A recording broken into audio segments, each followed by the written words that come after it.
by Uganda. For the first time, we have imports without a middleman.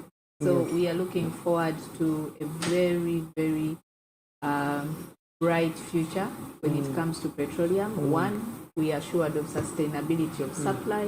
We are also assured of control of the prices.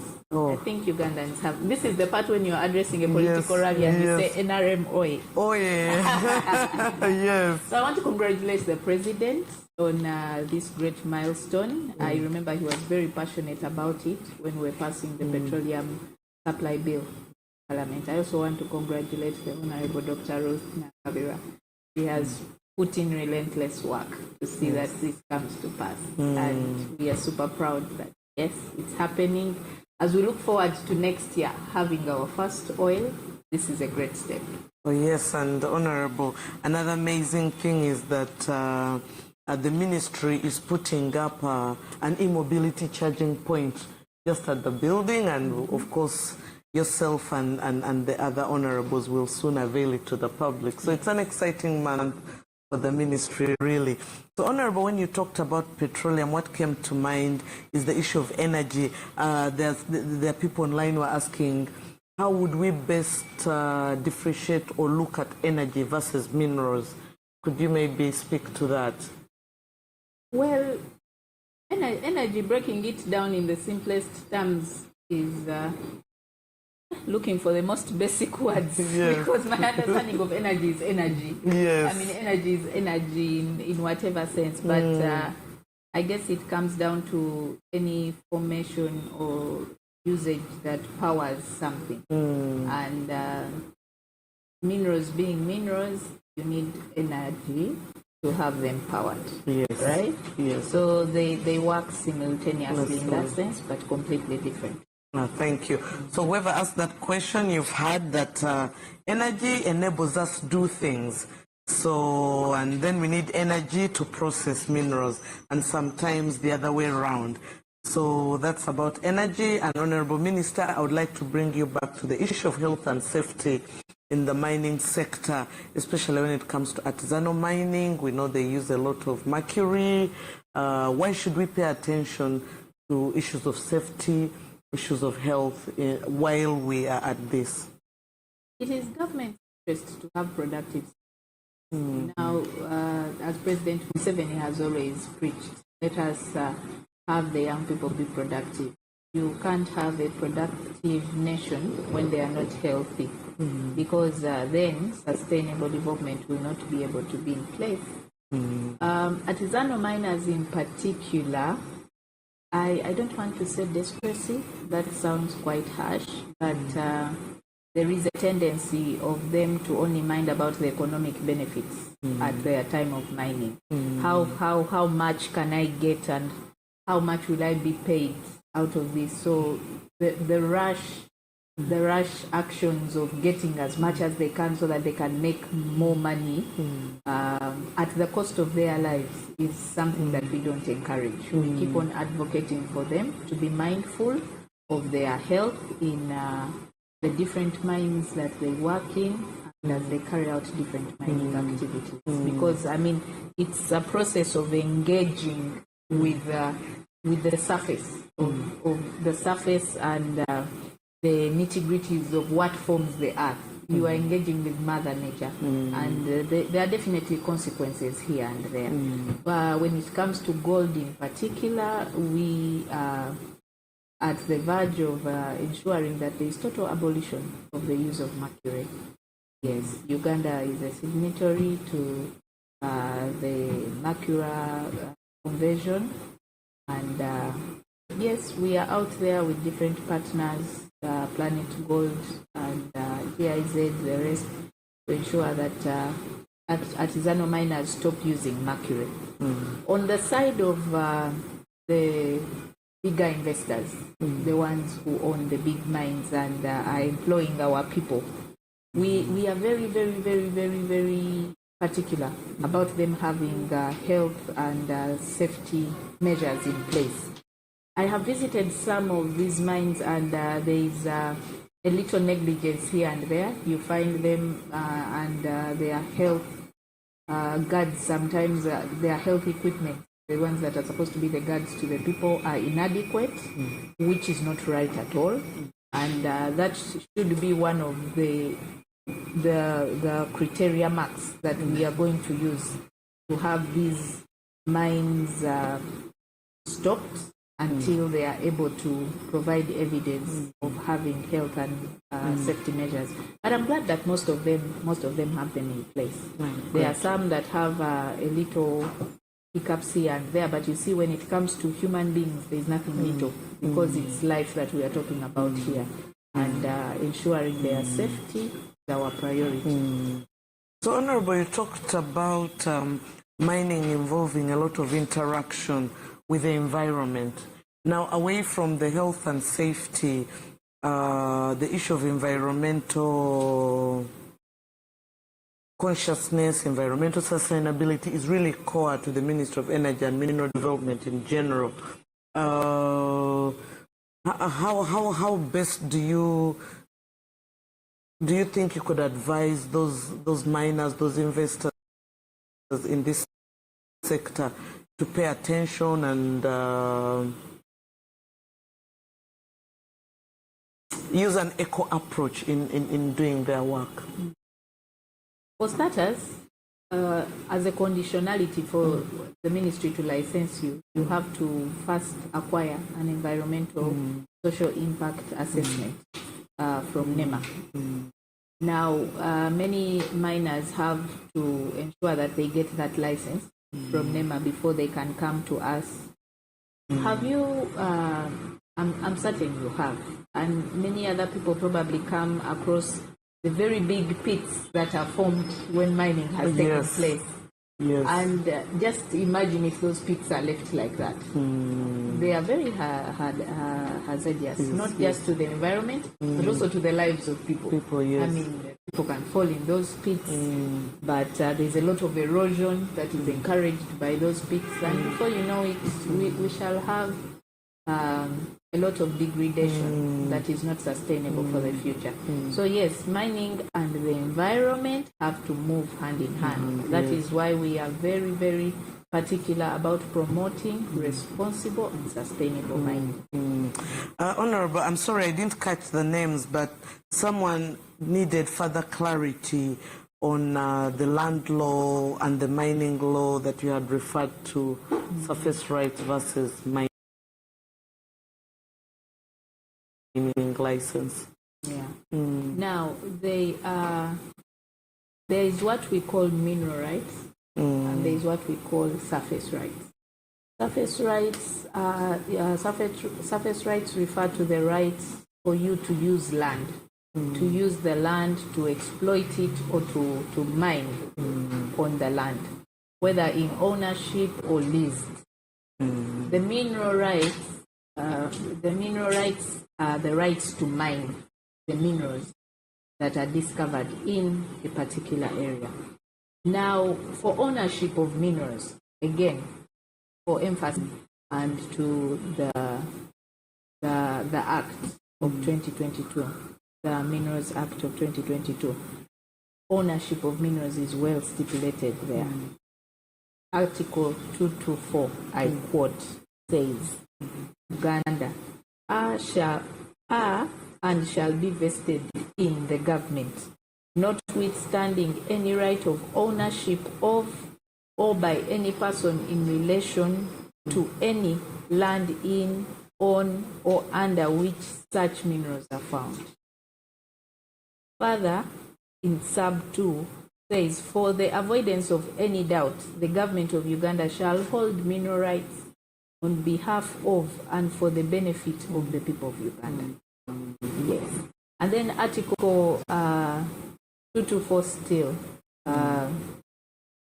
sub 3, says minerals, mineral ores, and petroleum shall be exploited taking into account the interest of the individual landowners, local governments, and the government. So that should give a fair explanation of what happens when it comes to minerals and land.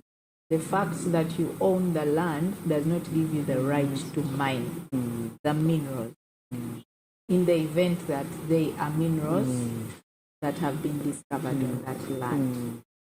It is very possible for someone to acquire a license for your land, but it is also incumbent upon us as government and upon the developer to ensure that the owner of the land is well compensated or gets into a formal agreement that either leases the surface rights to the developer or sells the land itself to the developer. Honorable, as a citizen with surface rights, do I have a right to say no if someone has the mining rights?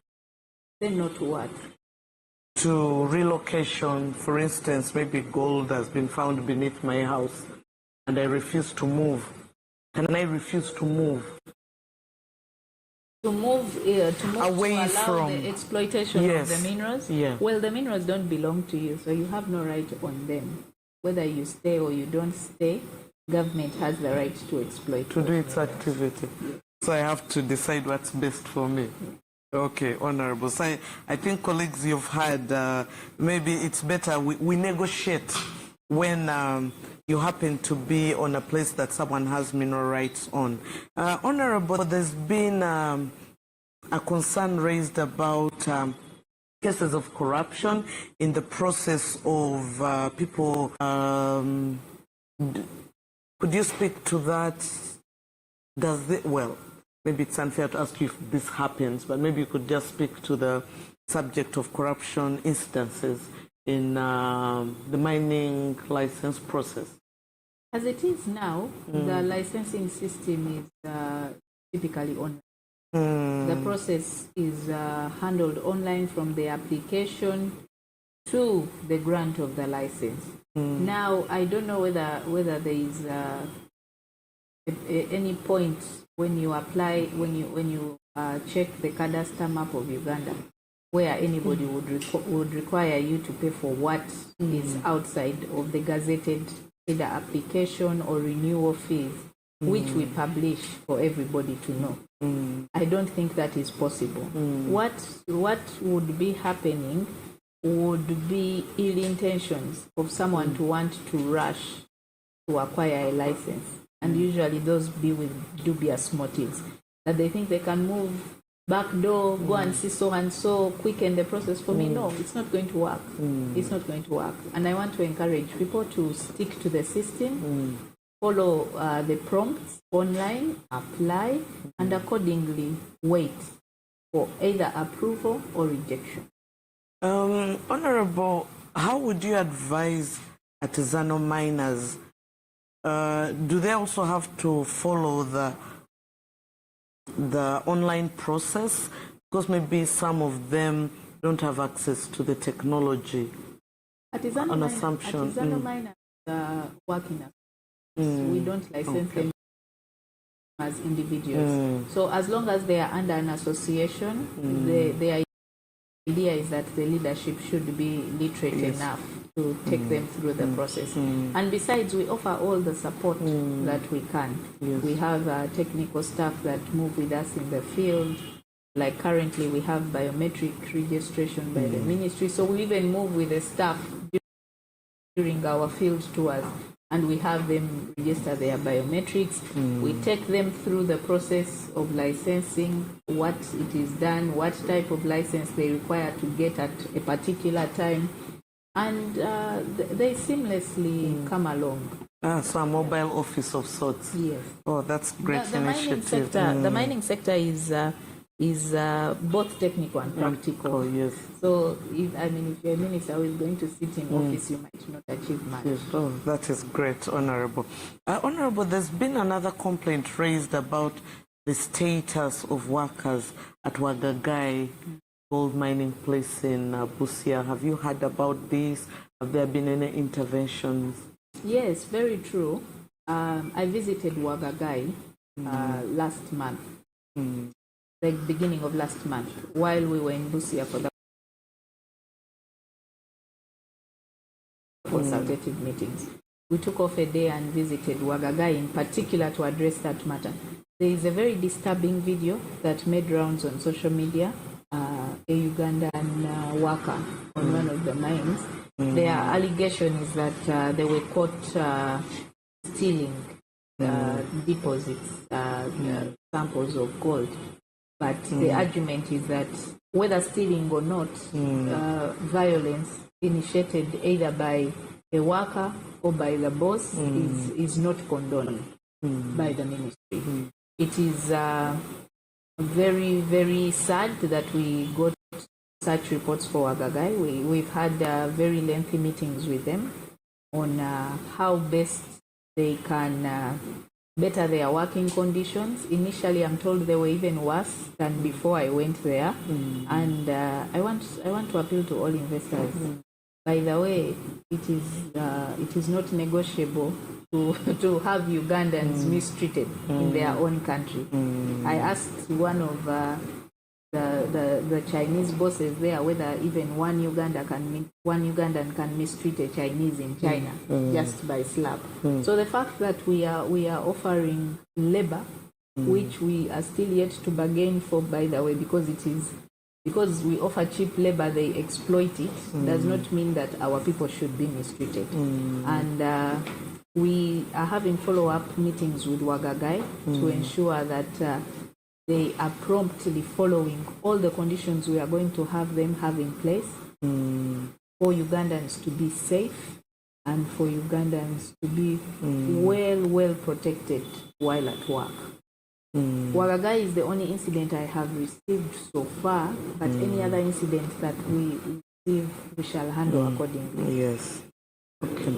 So, Honorable, we have just about 5 minutes to 7, and I would like you to share your priority areas derived from your experience with the ministry in the last 100 days. There are a number of things that we would like to put in place.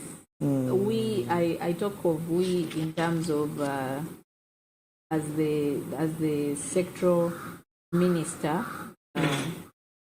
offering leadership in hand in hand with the technical team. There are a number of incidences that I have seen, very unpleasant things that I think we should change in the mineral sector. And I'm glad that we are at a time where we are having regulations in place that should be able to legalize everything, so that at the end of the day we don't have any arguments. Oh, we did not know, we were not forewarned, we were not consulted, government is imposing this on us, which is quite unacceptable. So for starters, we are going to have the inspection and monitoring regulations after the artisanal miners to be able to strengthen inspection and monitoring of mining across the country. And in that, I intend to include regulations on transportation of minerals. One of the questions I had when I came into office: how do you know that minerals are being transported here and there? I know that there are movement permits that are given, but if we are to curb smuggling at whatever level, I mean, especially minerals that transported in bulk, you should be able to identify them from a distance. That should ease the work at the weigh bridges at different points. I mean, if you have a bullion van that is transporting money, when it's passing on the road, everybody knows that the money is being passed. It should be the same case with minerals. I mean, this business of minerals being transported in Subarus across the borders, in a Mark X, in whatever car, it cannot be entertained. So we look forward to seeing that we streamline that. It is also my priority seek to see that we set the Uganda National Mining Company rolling. It's already been incorporated by law, and now we need to set it in place to have it functional, to have it functional and operate the commercial interests of government. Yes.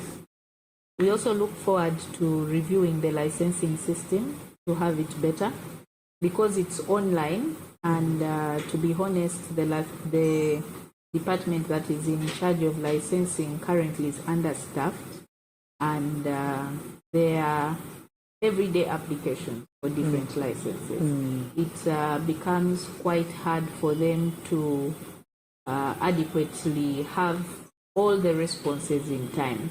But reviewing the system is not just on the mines department. It is also on the people that have acquired the license.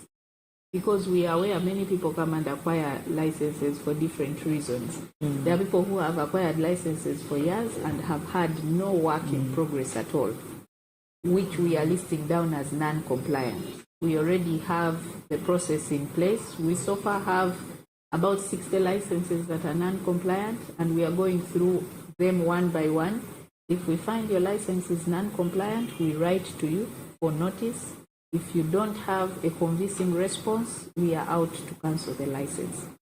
Because there should be serious development. This business of people coming to acquire licenses and have them sold to different investors and partners as ways of acquiring money has to be stopped.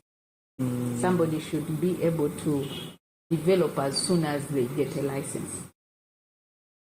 Then we intend to have more engagements that interest Ugandans in the mining sector, and with that we are going to have annual conferences on the mineral sector in place.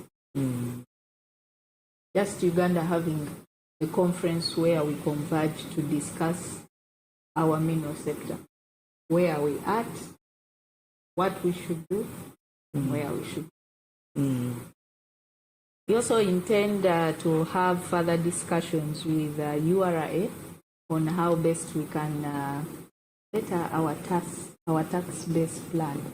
Like we are having the building substance bill in the pipeline. We are losing a lot of money when it comes to those to see that.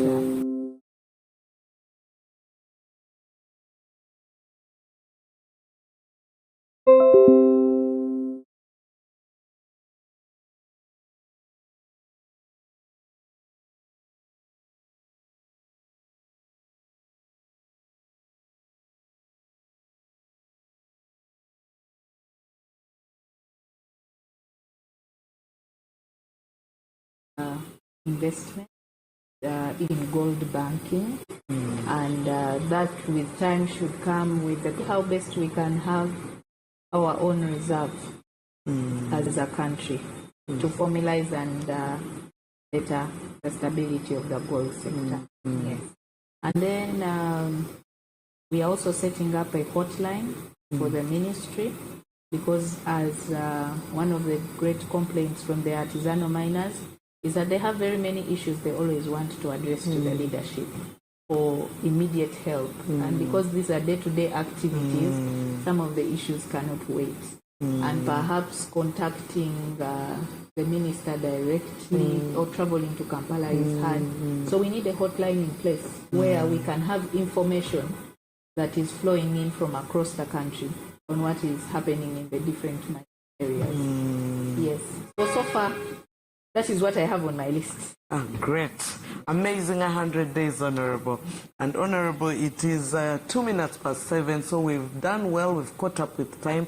I'm just wondering if you could share your last words to close up today. The commissioner licensing. Ladies and gentlemen, if you want a license in Uganda and this gentleman doesn't give it to you, please.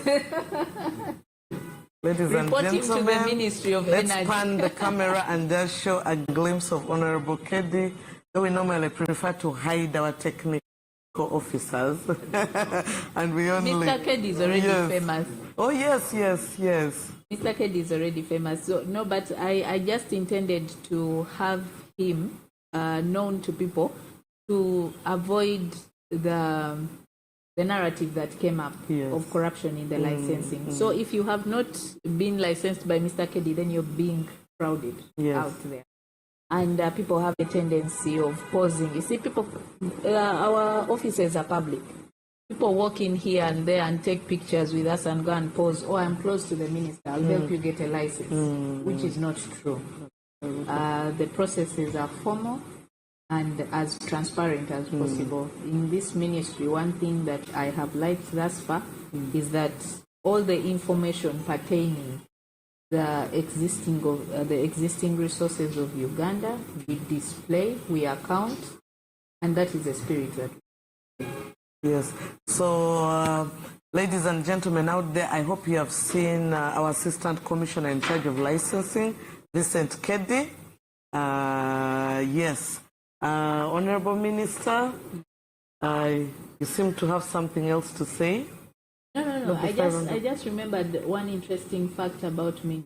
Somebody told me that human beings are made of minerals. Did you know that? No. Somebody told me that, and they referred me to a report. It was one of the reports that I was reading, and there was a quote that humans are made of minerals also. So holding one in your hands is to be in abundance of your own make. So now, very soon, we shall be categorizing different people as minerals. His Excellency President Museveni. Now that one will be which precious mineral of Uganda. A very precious one. Yeah, so you said Phionah Nyamutoro of Uganda. Uganda, yes. That's amazing. Yes. So, Honorable Minister, I'm sure His Excellency made an excellent choice of you as a minister, based on what you've shared of the 100 days. I hope I get not just to live up to his expectations as president, but also to be able to impact the lives of Ugandans directly through the promotion of mineral beneficiation and all. Yes. It's very clear. Somebody was telling me recently that, when you open your phone, Phionah's face pops up everywhere. And I told them, you know what? I'm here for a purpose. Oh, yes. Yeah, I'm here for a purpose, and for as long as that purpose is not yet fulfilled, bear with me, because the mission has to be accomplished. And that mission is saying that we leave Uganda better than we found it. And Honorable Minister, rounding up, just before we go, could you speak about the 3rd of August, your Thanksgiving? Oh, yes. Thank you very much for reminding me about that, because it is not just my Thanksgiving ceremony that I'm holding on the 3rd of August. His Excellency the President will be the chief guest, and I am still in much gratitude to him, not just for offering me the opportunity to serve, but also for allowing to grace the function as my chief guest. And then the function also comes with another great milestone for West Nile sub-region. As somebody from the region, when I was appointed in this ministry and I read energy and mineral development, my mind said, President Museveni has killed me. Completely. I was one of those leaders who were pressing the ministry for electricity to West Nile. But I am glad, and I want to thank very much the cabinet minister, the permanent secretary, the line minister for energy, the technical staff, for fast tracking the process in ensuring that West Nile is going to be connected to the national grid. I said I'll not hold a Thanksgiving ceremony until West Nile is connected. Oh, yes. They said we need some time to finish the work. I said, when you finish the work, let me know. I set the date. Yes. I'm glad that work that was supposed to be completed in a year has been compressed into a few 3 months of this. And now West Nile will be connected to the national grid, and on the 3rd of August, the President will be commissioning that line. Lira, Kole, Gulu, Nebi, Arua. Yes, Honorable. At Nebi substation. Yes, Honorable. A day before, we shall also be launching one of the scale-up projects. Oh, yes. The electricity scale-up project yes. of West Nile sub-region. Yes, which seeks to promote free connections for the benefit of those watching us. So you come with many blessings, Honorable. So we don't have a lot of free connections in. Yes. Yeah. I'm excited. Yes, and it will There's nothing that is fulfilling to directly on the lives. Yes. We do thank you, Honorable, so much. Thank you for your time. Thanks for being part of the ministry. with all the energy of youth. Did you tell them the dates that we are launching the electricity scale-up? The 2nd of August, just the day before. So those who would like to join us in West Nile, it is going to be a month of celebrations, starting off with the 2nd of March, where we are launching the Scale-Up project, which is free access to electricity. Not entirely free, because you incur cost wiring your houses, but now the cost has been reduced. UEDCL, which is moving to be our major service provider, is charging 35,000 for you to be connected. Umeme is charging 41,300,000. If they ask you more than that, I think you should reach out to the ministry. I'll share my number, 0772421762. You can reach out to the ministry using our handles and raise the issue. Those are the rates we're using at the moment. But I would like to just go back to... On that issue of electricity, this is a question that must be popping up now. Yes. West Nile has very contentious plea on Wenreko. Yes, Wenreko. I keep getting questions, Honorable, when is Wenreko leaving? Wenreko should go. The concession of Wenreko is running up to 2028. Yes, we still have a few years to go. We still have a few years to go, and this is just to make the people understand that governments cannot afford to halt the contract in between. Yes. Because it will be very, very costly. Yes, so we seek for your patience, yes. So but we also ask that you write, because when we have documented feedback, it goes into the review of their performance and therefore determining. But generally... And they are trying. They're not as bad as it used to. Yes. It's not been easy all through without connection to the national grid, but I'm glad that we are taking steps in the right direction. Yes. Well, thanks a lot, Honorable Phionah Nyamutoro. She's our Minister of State for Mineral Development, and she has graced us today sharing her first 100 days, actual 100 days since she joined us at the ministry. I think she's done a great job so far, and as you've heard from her priorities, there's even better coming. Those of us who have been with us, please keep the comments coming. We'll do our best to respond. I am Dr. Patricia Litho. I head communication. I've been honored to host the Honorable Minister. Nice evening, and thanks for your patience. Thank you. Pleasure is all.